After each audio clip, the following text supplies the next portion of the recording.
Queridos hermanos, muy buenas noches. Nos da mucho gusto que estén nuevamente con nosotros en el curso Iglesia Sacramento Universal de Salvación. Les damos la más cordial bienvenida en esta noche. Estará con nosotros la Madre Lupita Lara. Ella nos compartirá esta tercera lección del quinto curso en el que podremos ir viendo la conformación, la configuración de nuestra iglesia desde los escritos del Nuevo Testamento, pero ya ella con mayor dedicación y esmero nos va a hacer esta exposición, nos va a compartir este tema. Ahora les invito para que juntos invoquemos al Espíritu Santo, para que sea Él quien venga a nuestra mente y a nuestro corazón y nos permita acoger este mensaje que fortalece nuestra fe y enriquece nuestra vida dentro de la iglesia.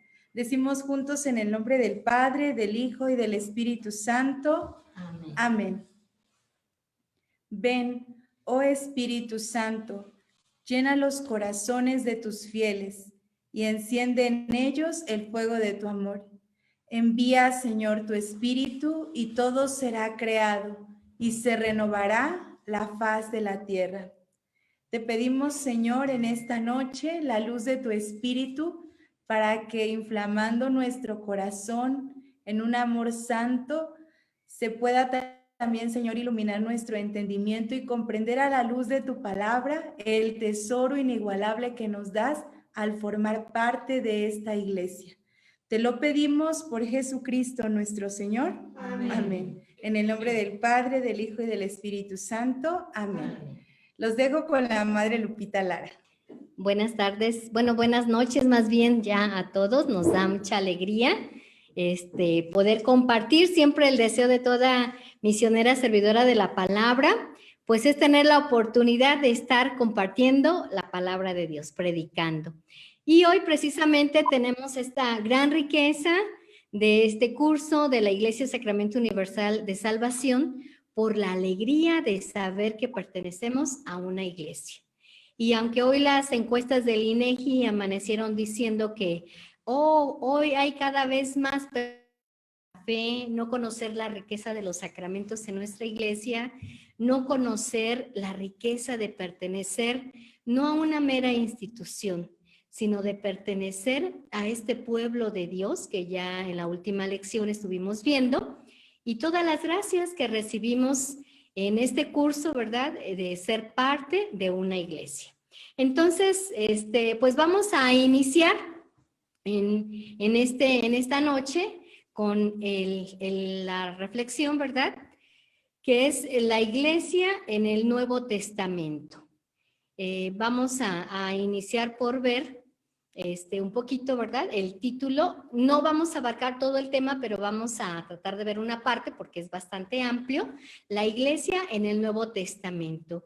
Y hay que recordar, ¿verdad? Esta iglesia ha sido el deseo que Jesucristo ha tenido de fundar una iglesia. No ha sido el Papa, porque algunos piensan que un Papa fue el que fundó la Iglesia Católica, y no es así. Nuestro fundador es nuestro Señor Jesucristo, la segunda persona de la Santísima Trinidad, y precisamente Él en la Sagrada Escritura nos revela cómo desea que este pueblo de Dios, esta iglesia, sea la iglesia que Él ha pensado de acuerdo al plan de Dios. Entonces vamos en esta noche a tratar de ver cuál ha sido el pensamiento que nuestro Señor tuvo, un pensamiento divino, para todos aquellos que conformáramos esta iglesia.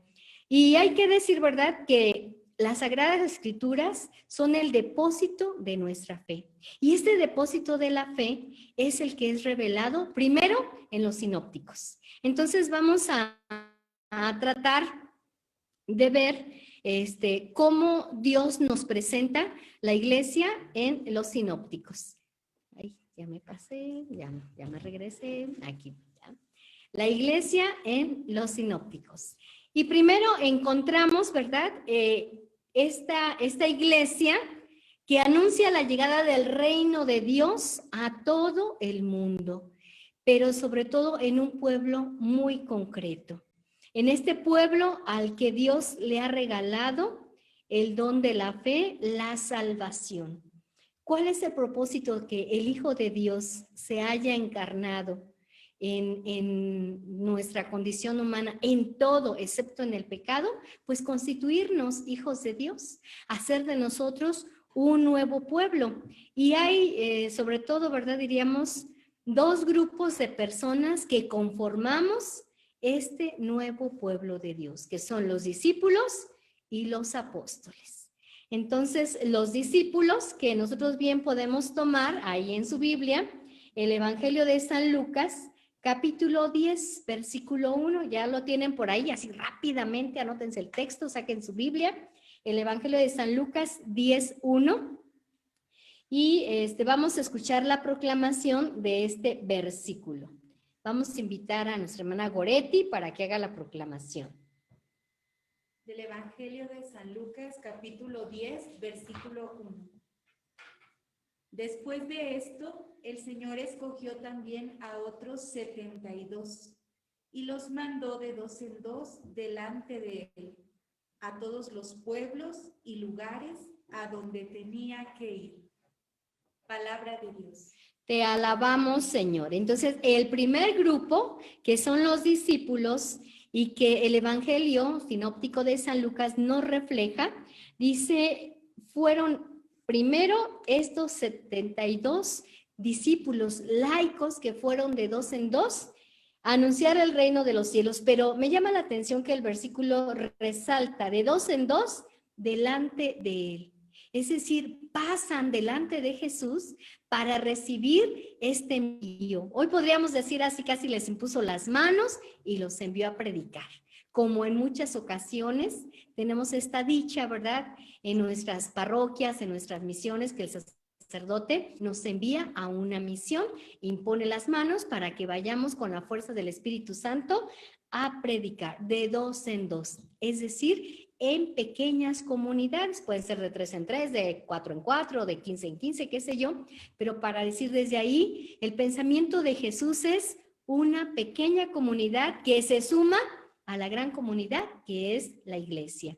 Y el segundo grupo es el grupo de los apóstoles. En el mismo evangelio y en la misma página casi, San Lucas capítulo 9, versículos del 1 al 2, San Lucas nos relata, ¿verdad?, que aparte del grupo de los discípulos estaban los apóstoles. San Lucas, capítulo 9, versículos del 1 al 2. Jesús reunió a sus 12 discípulos y les dio poder y autoridad para expulsar toda clase de demonios y para curar enfermedades. Los envió a anunciar el reino de Dios y a sanar a los enfermos. Palabra de Dios. Te alabamos, Señor. Entonces aquí tenemos a un segundo grupo que conforma la comunidad de la iglesia, ¿verdad? Que son los apóstoles, aquellas personas más cercanas, maestro, que compartirán algunas experiencias muy personales, diríamos, vivían las 24 horas prácticamente con Jesús, aprenden una manera de convivir, de cómo compartir, de cómo hacer experiencia la fe en el reino de los cielos que se han anunciado y que han entendido precisamente que es Jesús quien funda la iglesia. Y aquí es muy importante que nosotros tengamos presente que Jesús participa tanto a los discípulos como a los apóstoles la fundación de una iglesia que se va haciendo numerosa porque la fe se va compartiendo.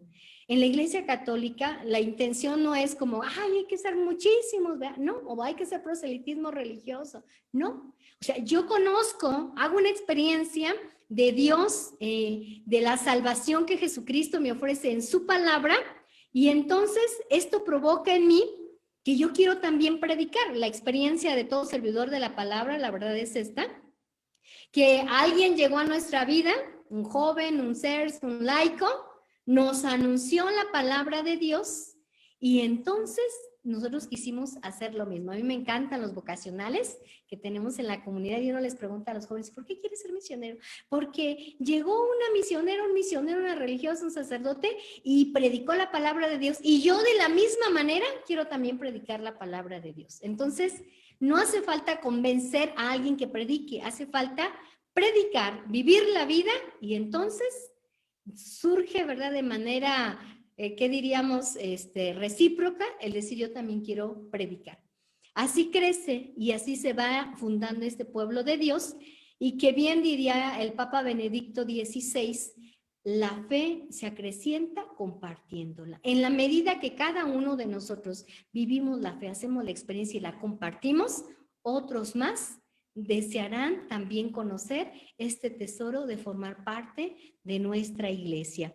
Y entonces aquí nosotros continuamos ahora adentrándonos un poco en esta experiencia de los discípulos. ¿Quiénes son los discípulos? Para que podamos conocer un poco más esta experiencia que hacen el grupo de los discípulos. Los discípulos encontramos, ¿verdad? Que son aquellos a los que Jesús va a instruir de manera muy cercana. Van a escuchar sus enseñanzas. Tenemos el Evangelio de San Mateo 5:1. Miren ustedes después en su libro, que seguramente ya todos lo tienen, y si no, ya saben que aquí en nuestra editorial pueden conseguirlo.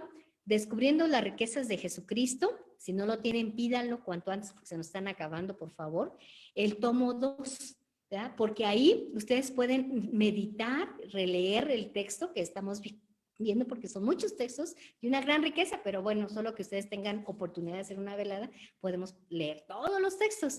Pero ahorita solamente San Mateo 5, versículo 1, donde nos dice ¿quiénes son estos discípulos? San Mateo 5:1. A ver, vamos a invitar aquí a nuestra hermana Goretti que nos está acompañando para que podamos escuchar la palabra de Dios. Del Evangelio de San Mateo, capítulo 5, versículo 1. Al ver la multitud, Jesús subió al monte y se sentó. Sus discípulos se le acercaron. Palabra de Dios. Te alabamos, Señor.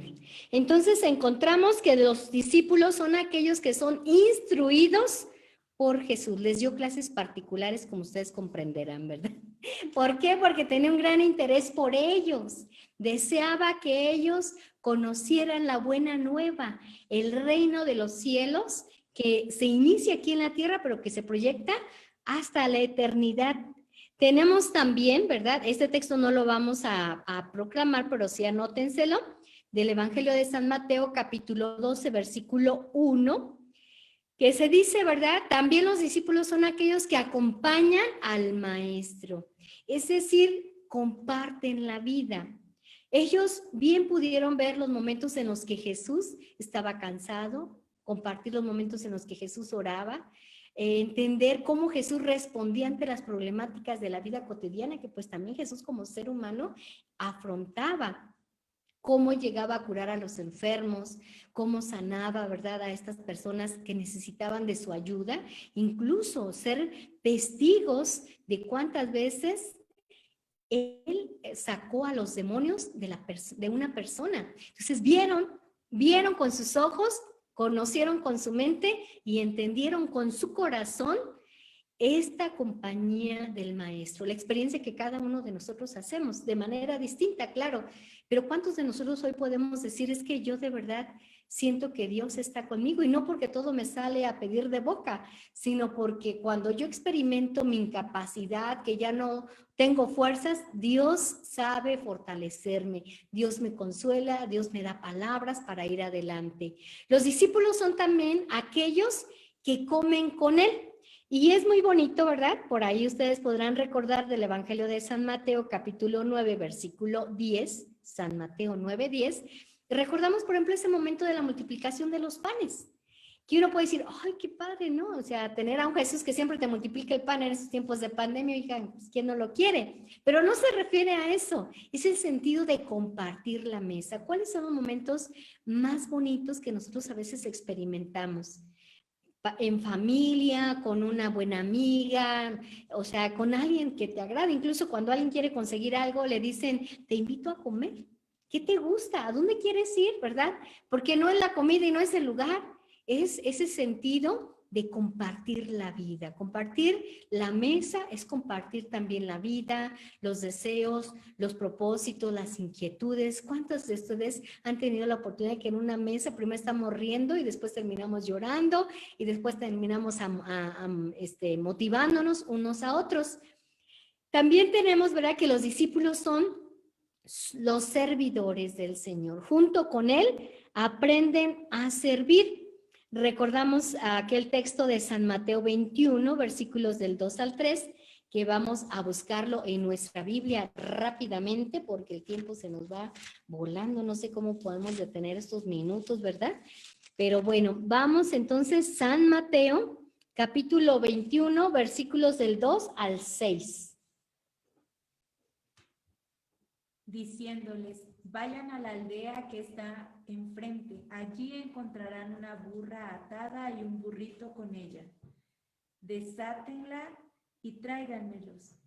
Y si alguien les dice algo, díganles que el Señor los necesita y que enseguida los devolverá. Esto sucedió para que se cumpliera lo que dijo el profeta cuando escribió: digan a la ciudad de Sión, mira, tu rey viene a ti humilde, montado en un burro, en un burrito, cría de una bestia de carga. Los discípulos se fueron e hicieron lo que Jesús les había mandado. Palabra de Dios. Te alabamos, Señor. Y bueno, a lo mejor uno dice, bueno, pero ¿por qué Jesús les pide que le vayan a traer la burrica? Recordamos que esto es ya previo a la entrada a Jerusalén, antes de la Pascua. Es decir, Jesús quiere enseñarle a sus discípulos, no los está mandando porque no quiere ir por el animalito para que sea montado, no, sino es decir, bueno, los invito a compartir mi servicio, mi misión, pero también el inicio de mi pasión.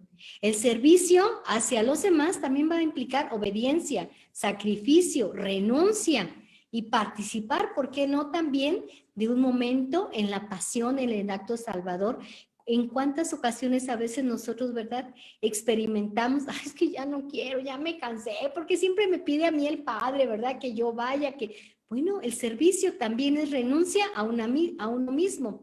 Precisamente el discípulo es el que camina detrás de Jesús con decisión, dejándolo todo y tomando su cruz, ¿verdad? Él lo dijo antes, el que quiera ser mi discípulo, renuncia a sí mismo, niéguese, ¿verdad? Renuncia a sí mismo y sígame. Entonces, el discípulo es aquel que llega a tener un encuentro tan fuerte con el Señor que ya no hay nada más importante que vivir para el Señor, en medio de la vocación a la que a cada uno de nosotros Dios nos ha llamado, ¿verdad? Entonces, es también una renuncia constante, esta posibilidad de poder ir tras las huellas del Señor, vivir una vida de oración. Yo sé que ustedes siempre nos siguen aquí en las redes, y no se crean, yo veo a las hermanas aquí en los medios, ¿verdad? Y a veces, pues, que no cenaron, que no desayunaron, porque vamos a preparar todo. Y no es que dicen, ay, todo por estar preparando un programa. No, ¿por qué? Gracias a Dios, que Dios nos da estos elementos que hoy tenemos para que la palabra llegue al corazón de muchos hermanos nuestros, sea consuelo en la vida de los demás. Entonces, ser consuelo, compartir la vida con Jesús, implica también renuncia, sacrificio, hasta... Dice Santa Teresa, hasta que duela, hay que amar. Y a veces, pues, como que uno nada más quiere amar, pero no quiere que le duela, ¿verdad? Pero pues el Señor nos invita a tomar la cruz de cada día, a responder. Y bueno, los discípulos no eran gente perfecta, estaban también llenos de defectos y debilidades. No hay que sacar mucho los trapitos al sol, pero esto nos anima, ¿verdad? Hay un libro que se llama Los defectos de los santos, y donde uno dice, ay, qué bueno, yo pensé que ser santo era tener aureola, alas y casi volar, ¿no? O sea, andar por las alturas. Y no es así. O sea, es también ser conscientes de aquello que acompaña nuestra vida. ¿En cuántas ocasiones Jesús tuvo que amonestarles? Porque no tenían fe. Recordamos aquel texto, ¿verdad? Donde Jesús sube a la barca, está descansando después de un día de apostolado intenso, ¿verdad? De predicación. Vienen las olas y la barca va y viene, los discípulos se espantan. Señor, ¿verdad? Le gritan, despierta. ¿Qué no ves que nos hundimos? Y Jesús les dice, hombres de poca fe. Entonces, uno a veces quisiera tener una fe tan grande que no nos haga titubear. Hoy precisamente me ha tocado escuchar a dos personas que dicen, mira, Lupita, yo creo en Dios, sé que Dios está conmigo, me lo ha manifestado, pero ¿qué quieres? O sea, yo tengo fe, pero digo, Señor, ¿pero por qué así permitiste tal situación difícil en mi vida, en la vida de mi hija? ¿Verdad? Alguien que me decía, alguien que perdió a su hija en un accidente de manera repentina y le dice ella, ¿verdad? Yo creo en Dios, yo voy a misa, yo trato de decirle, Señor, te lo entrego, pero después le digo, regrésamelo, pero ¿por qué te lo llevaste así? No es fácil, ¿verdad? Yo le decía, mira, es válido que tú llores, que te enojes, que te pelees con Dios, pero déjate consolar con Dios. ¿Por qué? Porque cuando Dios nos consuela, nos ilumina. No nos resuelve la vida de un 2x3, pero nos hace comprendiendo también que hay una fe que todavía necesita ser acrecentada por la voluntad divina, ¿verdad? Porque finalmente la fe es un don de Dios. Ellos también eran algunos discípulos que tenían que corregirse entre unos y otros. Recordamos aquel momento en el capítulo de San Mateo, capítulo 18, versículo 15, así rapidísimamente, San Mateo 18, 15, donde pues también Jesús tiene que decirles, a ver, hay que arreglar las cosas como que no están bien, ¿verdad? No hay que estar molestos, enojados, hay que reconciliarse. San Mateo, capítulo 18, versículo 15. A ver, vamos a escuchar aquí a nuestra hermana Goretti. Si tu hermano te hace algo malo, habla con él a solas y hazle reconocer su falta. Si te hace caso, ya has ganado a tu hermano. Palabra de Dios. Te alabamos, Señor. Bueno, pues entonces tenemos, ¿verdad?, esta experiencia ahora donde, a ver, les dice, corrige a tu hermano. O sea, seguir a Dios, hermanos, pues no es nada más besos y abrazos, que más quisiéramos. Pero si Jesús los tiene que exhortar, a ver, arréglense ustedes, hablen. Ay, pero es que no quiero, es que se van a escuchar golpes muy fuertes. Entonces, bueno, pues ya después cura, sánale las heridas, ahí te vas a reconciliar, sanando las heridas, dándole ahí qué sé yo, ¿verdad? Habla. Dicen que los mejores amigos se llegan, ¿verdad? Para no echar a perder su amistad con la mentira. Y algo tendrá ese dicho popular, pero es uno sabe que la persona que te quiere es aquella persona que dice, es que la estás regando, no es lo correcto. Y tú dices, no me digas, pero ya después dices, tienes razón. Y si me lo dijo, pues es porque así lo veo, así lo dejo de dar, qué sé yo. Entonces Jesús tiene que decirles también, aprendan a hablar, porque las cosas no están bien. Los discípulos también son aquellos miedosos. ¿Quién no tiene miedo ante la vida? No vamos a leer el texto, pero sí anotarlos en Mateo 17:6, donde también Jesús le reprende por miedos. ¿Por qué tienen miedo? ¿Cuántas veces hay situaciones que nos propician un miedo? Es que no sé si voy a pasar el examen. Si estudias, seguro que sí, si no, pues es por demás. Es que me voy a hacer el examen del COVID y si salgo positiva, ¡ay no, Dios mío! O sea, todos tenemos miedos y quisiéramos evitar, pero bueno, es parte también de aquello que acompaña al discípulo. También los discípulos serán aquellos que son invitados a perdonar unos a otros, aquellos que son invitados a no escandalizar, y no escandalizar a los pequeños. Pues siempre de repente puede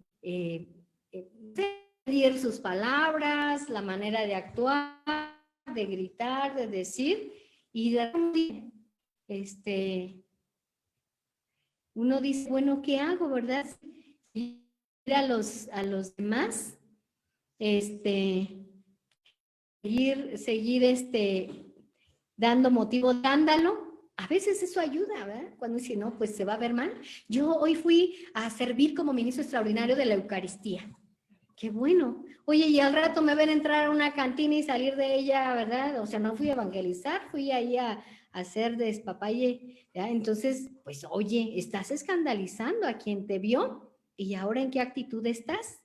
Entonces, también los discípulos son estos que tienen que tratar de dar un buen testimonio.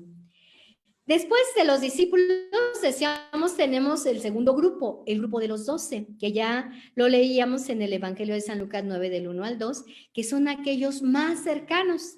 Era así como que el consejo, ¿verdad?, de Jesús, en el buen sentido, aunque él más bien los aconsejaba a ellos, porque, bueno, pero eran los más cercanos. Por ejemplo, iba allá ante la multitud y decía una parábola, y luego a solas le decían, Jesús, explícanos. Ay, a ver, vengan para acá, no entendieron. Y ya les explicaba con palitos y manzanas para que pudieran comprenderlo. Entonces, Cristo instituye a los 12 como fundamento del nuevo pueblo de Dios. A imitación, ¿verdad?, en este sentido de los 12, del pueblo de Israel. 12 eran las tribus, los hijos de Jacob.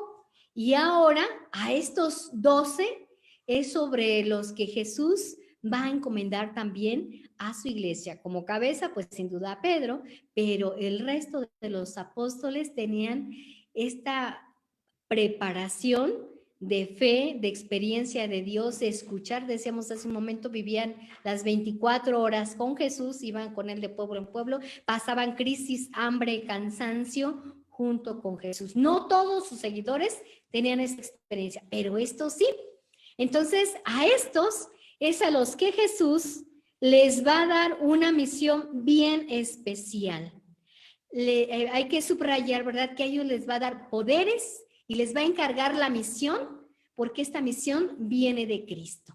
Y para ello recordamos este texto del Evangelio de San Mateo, capítulo 10, versículos del 7 al 8.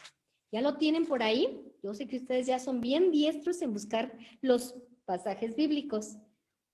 San Mateo 10, versículos del 7 al 8. Vayan y anuncien que el reino de los cielos se ha acercado.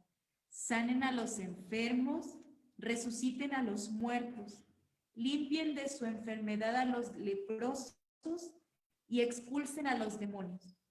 Ustedes recibieron gratis este poder. No cobren tampoco por emplearlo. Palabra de Dios. Te alabamos, Señor. Muy bien, entonces, ellos son los que van a continuar la obra de Jesús, son los que lo van a representar personalmente. Por eso es bien claro lo que ellos proponen, lo que Jesús les dice: vayan y anuncien que el reino de los cielos se ha acercado. Es decir, Jesús los envía. Casi les dice: sobre ustedes dejo este momento para que ustedes vayan ahora a llevar la buena nueva de Dios a todo el mundo entero. Y sobre todo, es bellísima esa expresión: sanen a los enfermos, no como quien tiene un poder y ahí va a ir imponiendo las manos y se van a sanar, o sea, no. ¿Cómo se van a sanar? Escuchando la palabra de Dios que sana, la palabra de Dios que salva. Y de verdad hemos tenido tantos testimonios de personas que dicen: bueno, yo era una neurótica, yo era una persona siempre con problemas de depresión, yo era una persona que, bueno, siempre tenía toda la citis, gastritis, colitis, nerviositis, etcétera. Y dicen, y de verdad yo lo sé, empecé a escuchar la palabra de Dios, me dio una gran tranquilidad, serenidad. Y fíjense que desde que yo empecé a escuchar la palabra de Dios se me fueron mis enfermedades. Recuerdo un caso de una persona que por situaciones X estaba postrada en silla de ruedas, no podía caminar, pero él dice: todo fue por situaciones familiares muy fuertes que yo viví. Cuando me empezaron a traer a Campo Misión, escuché la palabra de Dios, estuve ante el Santísimo, dice: poco a poco mi cuerpo tomó fuerza, me dieron ganas de vivir, salir adelante. Y el Señor, hasta el día de hoy, camina, sube, baja, sin problema alguno. O sea, milagros muy grandes que a uno le toca ver cómo Dios sana a las personas. Resuciten a los muertos, ¿no? Porque ya murió, ¿verdad? Murió de COVID y ahora, a ver, no se puede acercar, ¿no? No se refiere a eso. ¿Cuántas personas por el mundo van muertas, sin sentido, sin esperanza, no le encuentran un porqué al sentido familiar? Escuchan la palabra de Dios y terminan después trayendo a la familia a escuchar la palabra de Dios. Dice también, limpien a los leprosos y expulsen a los demonios, es decir, aquellas necesidades de la persona más urgentes, que a veces ya casi nadie puede darle una solución. Hay personas que dicen, yo ya estaba con el psiquiatra, hermana, tomaba medicamentos porque estaba muy mal, tanto estrés, y mire, ahora ya no tomo ninguna pastilla. Todo un proceso, ¿verdad? Cómo Dios fue sanando y también cómo les da poder para expulsar a los demonios, ¿verdad? No hacer exorcismos propiamente, pero sabemos que el pecado es posesión del demonio. Una persona toma conciencia de sus pecados, de sus faltas personales, sociales, familiares, ¿verdad? Y se reconcilia con Dios, la persona es otra, cambia, mejora en su relación con los demás, en el trabajo, con la familia. Y a veces de broma hay quienes le dicen, oye, ¿a dónde fuiste que te sacaron los demonios? ¿Verdad? Pues es que es real, le sacaron los pecados de su vida porque el Padre le dio la absolución de parte de Jesucristo. Ustedes ya toman el 4º curso y si no, vuelvan ahí a pedirlo para que se los vuelvan a mandar. Aquí las hermanas lo que pidan se les dará. Entonces, para que lo tengan muy presente. Y así es como nosotros entendemos, ¿verdad? Esta experiencia de que este número de los 12 es puesto como una idea bien clara, como diríamos, las bases de la construcción, ¿verdad? Jesucristo es el fundamento, pero los discípulos, los apóstoles, perdón, van a ser estos pilares fuertes sobre los cuales Dios quiere fortalecer la iglesia. Y en estos pilares, ¿verdad? Que también el Apocalipsis nos invitará a tener presente, que son aquellos que de la iglesia tendremos los frutos. Y ahí yo quisiera que pudiéramos pasar ahora a esta experiencia de los frutos de la Pascua. La iglesia como pueblo de Dios es fruto de la Pascua. Bueno, ahorita ya dijimos la importancia del número 12, ¿verdad? Del que son los hijos de Jacob, y ahora los 12 nuevos cimientos del nuevo pueblo de Dios. Y sí, vamos a leer este texto del libro del Apocalipsis, capítulo 21, versículos del 12 al 14, que nos recuerda cómo los discípulos son el fundamento escatológico de nuestra iglesia. Apocalipsis capítulo 21, versículos del 12 al 14. Alrededor de la ciudad había una muralla grande y alta, que tenía 12 puertas. En cada puerta había un ángel. En las puertas estaban escritos los nombres de las 12 tribus de Israel. 3 puertas daban al este, 3 al norte, 3 al sur y 3 al oeste. La muralla de la ciudad tenía 12 piedras por base, en las que estaban escritos los nombres de los 12 apóstoles del Cordero. Palabra de Dios. Te alabamos, Señor. Entonces, esos 12 cimientos que, como acaba de decirnos el Apocalipsis, son estas 12 puertas que nos recuerdan a las 12 tribus de Israel, es decir, el antiguo pueblo de Dios es ahora en la iglesia celestial constituido por el nuevo pueblo de Dios. ¿Y qué lo hace este nuevo pueblo de Dios? Pues la alianza que Jesucristo ha pactado precisamente dándonos una vida nueva. Y es aquí donde nosotros decimos, ¿de qué somos fruto? ¿Por qué somos este nuevo pueblo de Dios? A Jesucristo se lo debemos, Él es nuestro fundador. Pero ¿qué tuvo que ofrecer Él para que nosotros pudiéramos hacernos parte de este pueblo de Dios? Cuando tú te asocias a un club, a veces te piden que des dinero, ¿verdad? Que tengas un lugar ahí especial, que pagues tu membresía. O sea, aquí No es Jesús el que nos pide, es Él el que da por nosotros. Y entonces tenemos que la iglesia, que es el nuevo pueblo de Dios, es fruto de la Pascua. Recordemos el Evangelio de San Lucas, donde lo tendremos muy presente, ¿verdad? Como una acta constitutiva del Evangelio de San Lucas 22:20, que siempre nosotros escuchamos esta proclamación de San Lucas el Jueves Santo en la celebración de la institución de la Sagrada Eucaristía, donde nosotros agradecemos a Dios que nos ha constituido, ¿verdad? Ahí diríamos como que escribe, ¿verdad? Esta constitución del pueblo de Dios y nos hace parte de él. San Lucas 22:20, lo recordamos, este versículo. Lo mismo hizo con la copa después de la cena, diciendo: esta copa es la nueva alianza confirmada con mi sangre, la cual es derramada en favor de ustedes. Palabra de Dios. Te alabamos, Señor.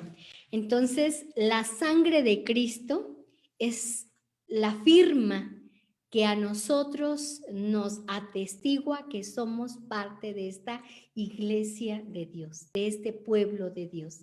La antigua alianza que hizo Dios, ¿verdad? A través de Moisés en el Sinaí, constituyó al pueblo de Dios en el Antiguo Testamento. En el Nuevo Testamento tenemos la sangre de la nueva alianza. Por eso es válido. Hay personas que dicen, ay, sangre de Cristo, cúbreme, protégeme. Pues es válido. ¿Por qué? Porque al final de cuentas, nosotros valemos, válgase la expresión, el costo de la sangre de Jesucristo. Que yo creo que pues nadie podemos decir cuál es este precio tan valioso, porque hemos valido todos. Todos sabemos que en la sangre está la vida. Si una persona se desangra, se muere, ¿verdad? Le tienen que poner transfusión para que trate de vivir. La sangre es la vida.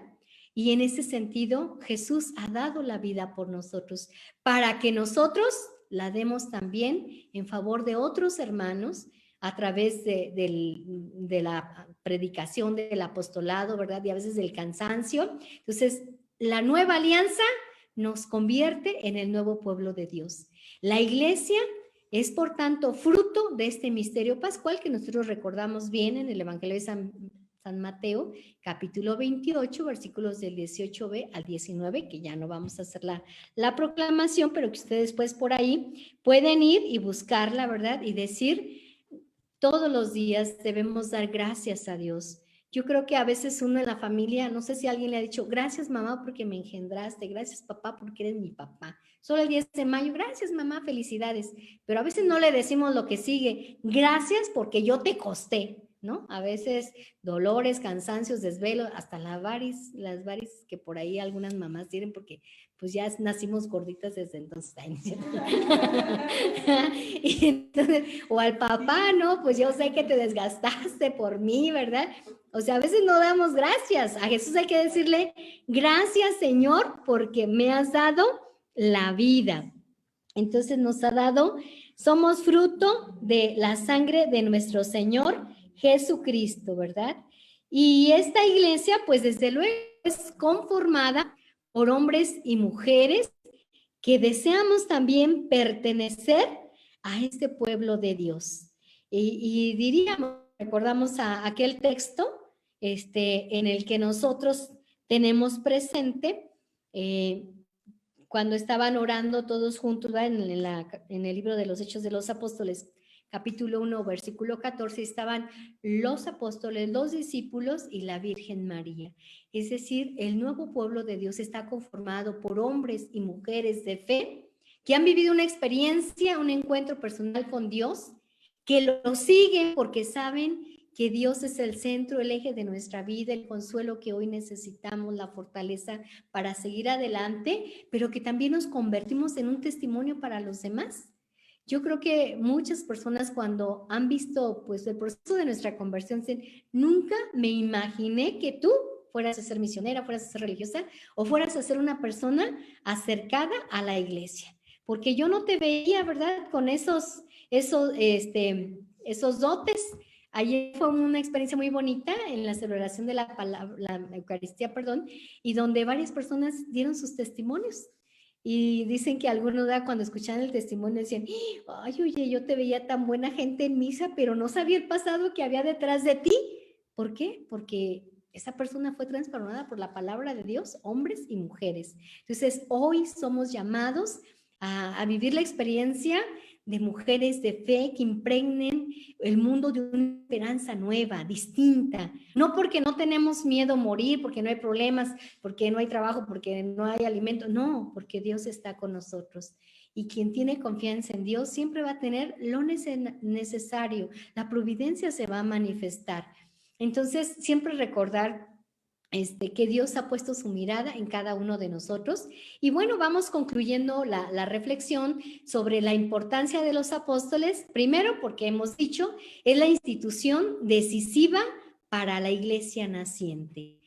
Jesús se acompaña de este grupo que después, cuando Él ascienda al cielo, ellos son los que van a darle continuidad. Hoy estamos celebrando, bueno, no fue apóstol como tal, pero él mismo dirán, así como un aborto entre los apóstoles, casi fue el 13º apóstol, la conversión de San Pablo, y un hombre que impulsó muchas comunidades, Pedro, que motivó tantas comunidades también en su momento.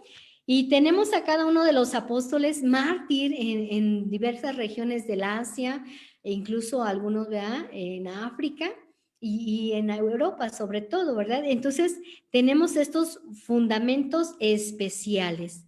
Son jefes y jueces escatológicos de la Iglesia Universal. Son aquellos que van a decir esto es correcto o esto no es correcto, ¿verdad? A quién se admite, a quién se puede darle la oportunidad de que pueda hacer algo más en favor de la Iglesia. Y entre este grupo de los apóstoles, que son los que van a tener que dar pautas. Por eso hoy uno dice, bueno, pues si hay alguna situación, voy con el párroco. Y si la situación no se arregla en la parroquia, pues voy con el obispo. Y si no se arregla con el obispo, pues voy con el cardenal. Y si no, pues le mando una carta al Papa, ¿verdad? Es decir, tenemos instancias que tienen esta autoridad para emitir juicios correctos o no correctos. Hoy que se dice, bueno, estamos en pandemia, estamos en rojo, hay que cerrar las iglesias, o sea, al final la orden de quién viene, pues del obispo, decir, ¿saben qué? O se reabren las iglesias con tales reglas, prescripciones, y pues nosotros obedecemos porque hay una estructura que nos ayuda precisamente a que podamos dar estas pautas. Y bueno, entre el grupo de los apóstoles tenemos un lugar muy especial que va a ser Pedro. Pedro, entre el grupo de los 12, va a ser aquel que le va a tocar, ¿verdad?, recibir de parte de Jesucristo una misión tremenda, ¿verdad? Ser también cabeza del cuerpo apostólico, ¿verdad?, al que Jesús deja. Es decir, entre los 12, uno va a ser el que se va a quedar a cargo de esto. Hay una película que les recomendamos de San Pedro, muy bonita, ojalá que la puedan ver, ya después que por ahí les digan de qué editorial es, pero es muy bonita la película porque refleja un Pedro muy humano, miedoso, que dice, no, ¿verdad? Y ahí va con la Virgen María, ay, es que yo no puedo. Y así como que casi, ¿por qué se fue Jesús y ahora yo tengo que afrontar las dificultades en la iglesia? Pues al final también humanos.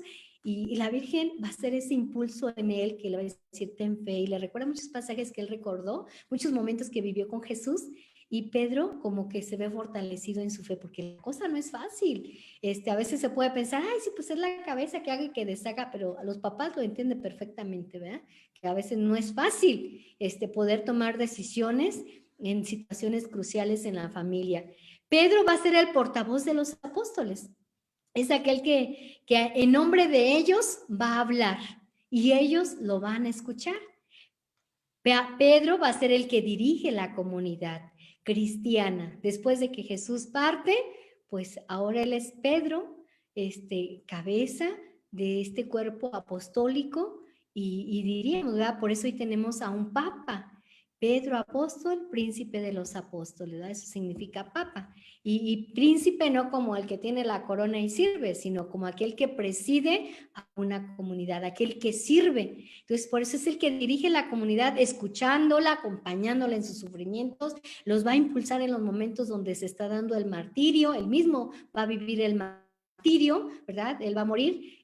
Por eso el Evangelio de San Mateo dice: Pedro, cuando eras joven ibas a donde querías, cuando seas anciano, otros te ceñirán la cintura y te llevarán a donde no quieras ir. Por ahí en sus ratos libres pueden ver también la película de Quo Vadis, que es muy bonita, donde refleja esa experiencia de Pedro que dirige a la comunidad y al final, ¿verdad?, le invade el temor y casi se quiere escapar y le sale Jesús y le dice: ¿dónde vas, maestro? A morir nuevamente por ti, porque tú tienes miedo.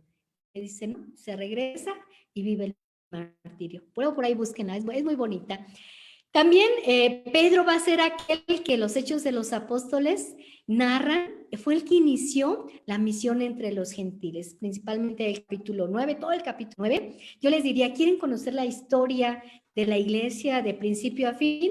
Leen el libro de los Hechos de los Apóstoles, capítulo 1 hasta su último capítulo, de manera seguida, y uno se emociona y dice, qué padre es ser parte de esta iglesia de valientes, de gente convencida porque escuchó la proclamación del Señor y lo ha seguido con entusiasmo. Y también, pues obvio, ¿verdad? Pedro, pues va a ser el que habla en presencia del Sanedrín, ahí en el capítulo 4, versículo 8, lo dice, o sea, ante la corte de los judíos, de los sabios, de los maestros de la ley, ¿verdad?, que objetaban la doctrina cristiana.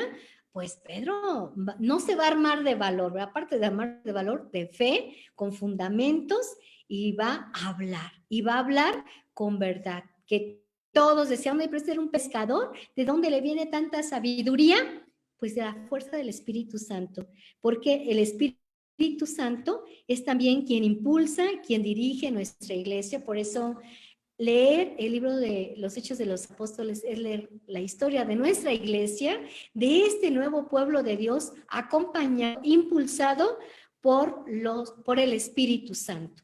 De tal manera que nosotros nos quedamos con esta idea. Nosotros somos también hoy los miembros que pertenecemos a esta iglesia, que es impulsada por el Espíritu Santo, por la fuerza del Espíritu Santo, y que bueno, ustedes ya tomaron el segundo curso bíblico, donde es vida en el Espíritu, que habla, que impulsa, que nos consuela, que nos anima, y que también en estos tiempos nos da la pauta para ser verdaderos testimonios de Jesucristo. Ojalá, ¿verdad? Bueno, no hemos terminado el tema, así que no se me vayan, todavía nos faltan otras 4 horas, no es cierto, nos falta una segunda parte, pero bueno, el tiempo ya prácticamente se nos acabó. Pero si tienen alguna pregunta, así brevemente, no muy difícil, por favor, pues pueden hacerla, ¿verdad? O algún comentario que tengan por ahí. Y pues los escuchamos si hay alguna inquietud. Y si no, pues bueno, para que hagamos la acción de gracias, ¿verdad? Y pues bueno, recordarles que la segunda parte de este tema lo vamos a continuar el próximo día miércoles.